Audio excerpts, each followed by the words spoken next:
Last year, I visited two countries that are dear to my heart, Finland and Norway. I have two stories to share from my trip. Let's see what can be learned from them.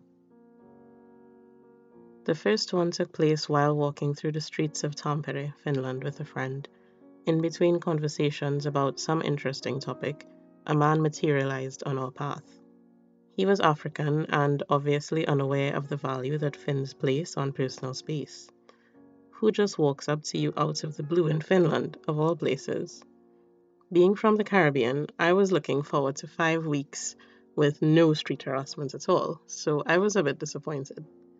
He proceeded to try convincing us that he was a tour guide and that he would like to take us around Tampere. My friend was a Finnish girl and a bit younger than me, but she was in shocked silence, so she just managed to mumble no thanks. I replied with a calm but firm no thanks, we're fine, and we both then proceeded to move away. At that point, he touched my shoulder and once again made his offer. It was clearly an earnest attempt at luring two young women to who knows what fate. I promptly brushed away the unwelcome hand, gently grabbed my friend by the arm, and we both started walking faster. He didn't follow us, thankfully, and we carried on with our afternoon walk while chatting about how weird and creepy that was. Here's the second story. This happened in Oslo one afternoon when I went to the Akerselva River for a walk. I got quite far along the river before I decided to turn back. On the way back, I was joined by an African man who apparently thought I needed company. I don't know what's with these people and barging into personal space, but anyway. He was quite respectful at first and curious to know where I was from, which wasn't a problem. He claimed to feel unwelcomed in Oslo, so I asked why, since I didn't share the feeling. I couldn't get a straight answer from him, but I told him that I was enjoying my stay there and that my 4 weeks spent in Finland were fantastic. He seemed surprised and said that Finland was even less welcoming to him. After some more casual banter, he did a full 180 on me and asked if I'm allowed to bring guests to my room, as he would, and I quote, like to experience things with a woman from the Caribbean, end quote. He even offered to walk me home as if I didn't know where I was going. I rolled my eyes in irritation, and of course I told him that I'm not interested. Needless to say, I shook him off before I got back to my Airbnb, but I had a haunting thought as I went to sleep that night. Is this what Norwegian women have to put up with? In case this needs to be said, no, not one European man did anything remotely close to that level of disgusting.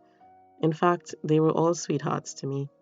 I was at two metal festivals surrounded by white men, and I felt safe and super happy.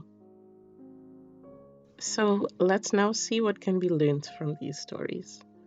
In both cases, the shady encounters were with African immigrants who invaded personal space in order to attempt coercion of some sort. In both cases, the individuals were probably there illegally, no doubt passing off as refugees. They were supposedly welcomed into the country according to the progressive narrative, yet one said he feels unwelcomed and the other acted as if he feels the same. It's as if they're just random extra puzzle pieces that just don't belong anywhere. I found myself asking, why are these people even here? Lastly, they both posed a potential threat. Those encounters could have gone horribly wrong, and I may not have been here talking to you about them.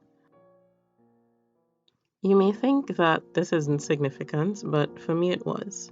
Caribbean culture is overtly sexual, so street harassment is pretty much a norm, one that I despise. I wasn't expecting that in Northern Europe, as the people there tend to be quite respectful and generally shy. That was, after all, one of the reasons I took the trip. I wanted to be immersed in a different culture among a totally different people. There's a delicate balance that is being disrupted. A challenge has been issued against the natural order. I noticed it due to my personal stories.